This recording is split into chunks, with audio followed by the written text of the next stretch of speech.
NEET आंदोलन के बाद केंद्रीय शिक्षा मंत्री धर्मेंद्र प्रधान के इस्तीफे को छात्रों ने अपनी ऐतिहासिक जीत बताया।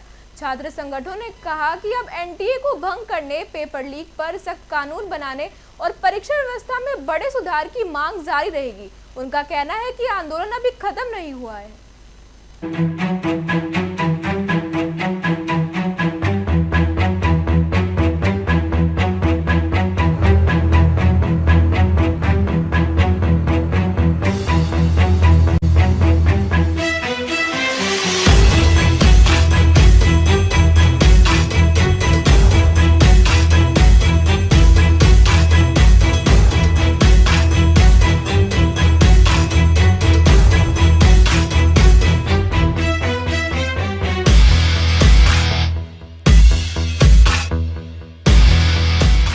चाहेंगे किस तरह से देख रहे हैं, तीनों मांग छात्रों की मान ली गई, किस तरह से देख रहे हैं? देखिए, इस देश में बहुत बड़ा आंदोलन जैन जी ने लड़ा और जैन जी के नेतृत्व में हमने सब ने देश ने आंदोलन जीता है।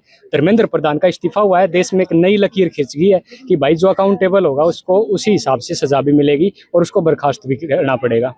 और दूसरी बात, बाकी मांगों का ये है, धर्मेंद्र प्रधान का इस्तीफा हुआ है, हम ये चाहते हैं कि पुलिस की जो कार्रवाई हुई है ना, बहुत बुरे तरीके से, जिस तरीके से महिलाओं को और सबको निशाना बना के और एक मेंटलिटी के साथ मारा पीटा गया है, उस पर कोर्ट फैसला करे और कोर्ट उस पर सुनवाई करे, उन सबको सजा मिले जो इसमें शामिल थे, वो चाहे किसी भी रैंक के अधिकारी हो।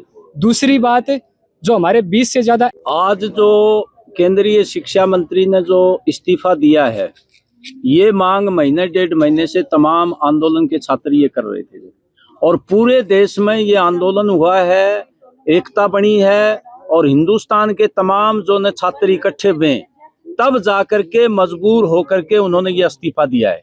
हम इसको एक सकारात्मक कदम बताते हैं, लेकिन इसके साथ साथ जो हमारे बच्चे शहीद हो गए 22 बच्चे, उनके परिवारों को न्यायोचित 1 करोड़ रुपए मुआवजा दिया जाए और घायलों को भी उनको मुआवजा दिया जाए और एनटीए भंग हो और जो है न ये जो कांड करवाया है ये पेपर लीक का, उनको कड़ी से कड़ी सजा हो, उस सत्रीय न्यायिक जांच हो करके। और ये जो छात्रों की बड़ी जीत जिस तरह से देखी जा रही है, ये बहुत बड़ी जीत है। ये फसल और नस्ल की लड़ाई थी और इसमें हमारे सभी छात्रों ने मुद्दा बना के, मुद्दा यही था कि जिस प्रकार से नीट परीक्षा में जो हुई थी, दूसरी परीक्षा जो लीक हो रही थी, वो लीक नहीं होनी चाहिए। इसके लिए छात्रों ने जीत हासिल कर ली और इसमें सीधे तौर पे जो दोषी था धर्मेंद्र प्रधान ने इस्तीफा दे दिया।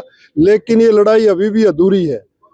आज हम सबको मिलके सरकार पे इस बात का भी दबाव बनाना पड़ेगा कि लोकसभा में जो सत्र चल रहा है, इसके लिए उनकी बात। नाम है, क्या कहना चाहेंगे? मेरा नाम ऋषभ पारिक है, मैं भिवानी से हूँ और 10 साल से थिएटर प्रैक्टिशनर हूँ। तो हम लोगों ने ये मुहिम छेड़ी थी कि हम लोग जो है अकाउंटेबिलिटी के लिए प्रोटेस्ट करें भिवानी में, और वो चीज़ पूरी हो गई है। क्रांति हमने सिर्फ किताबों में एक शब्द पढ़ा था, आप लोगों ने भी शायद पढ़ा हो क्रांति, लेकिन इस बार जो संजीत है मेरा नाम और नायाब सैनी ने कही इतने एक बार फील्स आ रहा है, उसका तो पता नहीं, हमने फील आ रहा है। क्योंकि सबसे बड़ी बात क्या हुई कि एक तो करोड़ों लोगों के अंदर से डर टूटा है। कोई भी सरकार के खिलाफ कोई पोस्ट करता था या कोई आवाज उठाता था या तो उसका पेज उड़ा देते थे ये लोग, या फिर कोई एफआईआर कर देते थे या कोई धमकी भरे कॉल आते थे। क्योंकि एक देशभगत की एक परिभाषा इन्होंने अपने हिसाब से डिसाइड कर दी थी कि जो हमारी पार्टी का वही देशभगत है, बाकी कोई देशभगत नहीं है। वो 4 लाइनें हैं कि चंगेज के सिर पे ताज नहीं, अंग्रेज भी कोई